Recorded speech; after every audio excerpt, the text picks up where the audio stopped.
Para falar sobre esse tema dos ataques das forças americanas no Caribe e também no Pacífico, ataques que não contam com a autorização do Conselho de Segurança da ONU, não se sabe até agora o que transportava exatamente essas embarcações, quem eram esses tripulantes que morreram e tudo mais, enfim, precisamos saber de muita coisa e a gente pede ajuda, por exemplo, do nosso convidado agora, o Juan Agulló, que é professor do Instituto de Economia, Sociedade e Política da Universidade Federal da Integração Latino-Americana, a UNILA, lá em Foz do Iguaçu, e membro também do Comitê Diretivo do Conselho Latino-Americano de Ciências Sociais. Muito boa noite, professor. Muito obrigado por estar com a gente aqui no Globo News Internacional. E eu queria começar essa conversa já com a pergunta sobre isso que a Raquel acabou de nos trazer aí, quer dizer, uma expectativa de mais movimentação militar, agora na área ali em volta de Porto Rico também, a movimentação militar do lado do Mar do Caribe, do lado do Pacífico também com esses ataques. O que é que isso indica sobre essa estratégia dos Estados Unidos em relação ao que eles chamam de guerra contra as drogas, mas também da relação dos Estados Unidos com a América Central, a América Latina? Boa noite. Para começar, muito obrigado, Lins, Guga, por me convidar. Bom, o que indica realmente essa situação é uma pressão grande, uma pressão que acho que é importante ler também em termos geopolíticos, em termos globais, né? Eu quero lembrar muito que no começo da presidência a pressão foi para o Canal de Panamá, né, que é uma das obsessões, das velhas obsessões também do presidente Trump, e que ficou sempre nessa área, né? Na outra parte, na parte do Pacífico, por exemplo, tem a recente inauguração, o ano passado, há ano justamente, do porto de Xangai, porto de águas fundas de Xangai, perto de Lima, no Peru, que está pensado para ativar o comércio entre a América do Sul e a China, né? Então, toda essa lógica está muito dentro dessa partida de xadrez global, teoricamente, contra a China. A China tem investimentos muito importantes na Venezuela, também, a gente não deve esquecer disso, né? E é um problema vinculado, com certeza, com o narcotráfico, só que tem muitas nuances para fazer, porque realmente todo mundo parece concordar que a efetividade para além, né, dos direitos humanos, que não é uma coisa menor, né? Mas a efetividade real dessas atuações, né, contra essas embarcações é muito relativa, porque são embarcações que não têm nem capacidade de chegar nas costas dos Estados Unidos, né? E não têm provas, não têm, né? Então, com certeza, o tráfico de drogas está envolvido, mas tem toda outra questão estratégica atrás disso, que não é menor e que está também vinculada com essa pressão sobre a Venezuela. Por exemplo, no caso da Venezuela é muito importante considerar também a importância, inclusive econômica, que tem para o país, desde que praticamente a presidência do presidente Maduro começou na Venezuela, do chamado arco de mineração do Orinoco, né? Que é um arco imenso na parte sul do rio Orinoco, né? E que produz fundamentalmente ouro, né?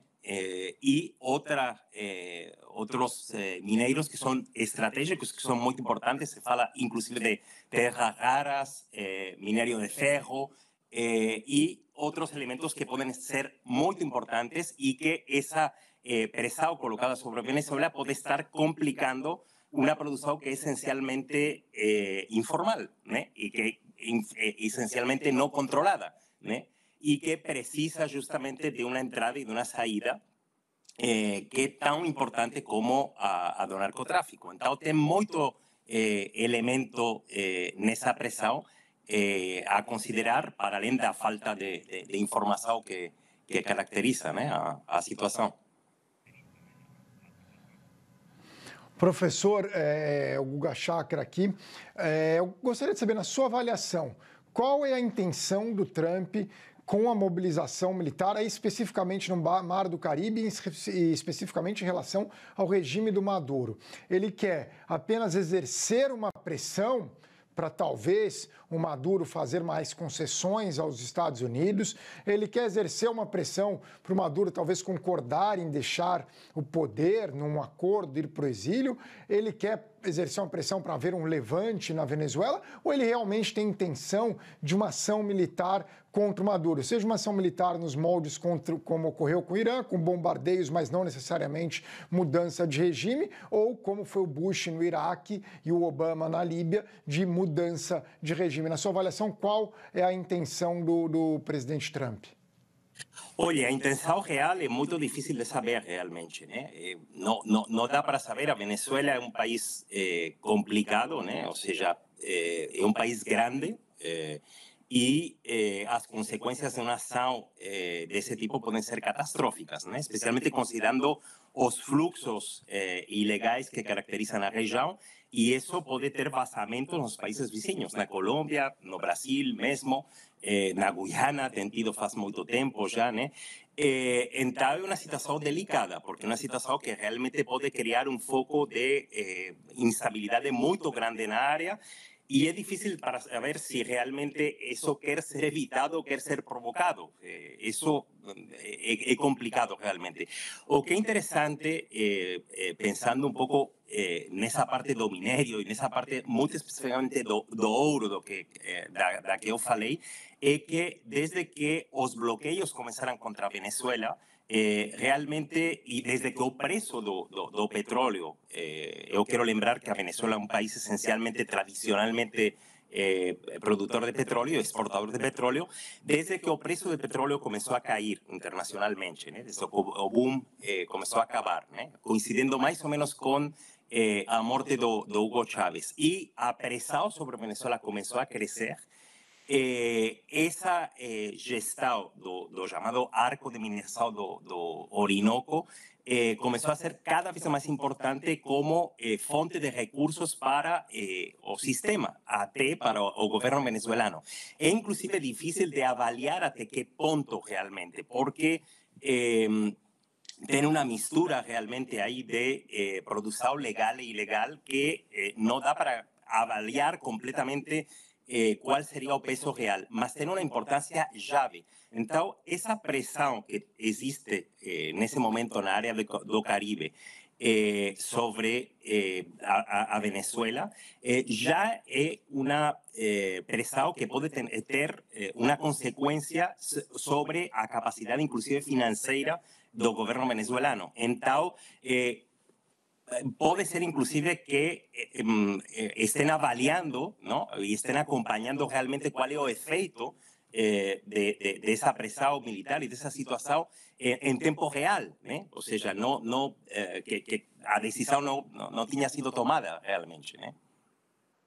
Perfeito. Algumas informações importantes na avaliação do professor Juan Aguió. Aqui eu agradeço muitíssimo por essa contribuição aqui conosco do Globo Horizonte Internacional.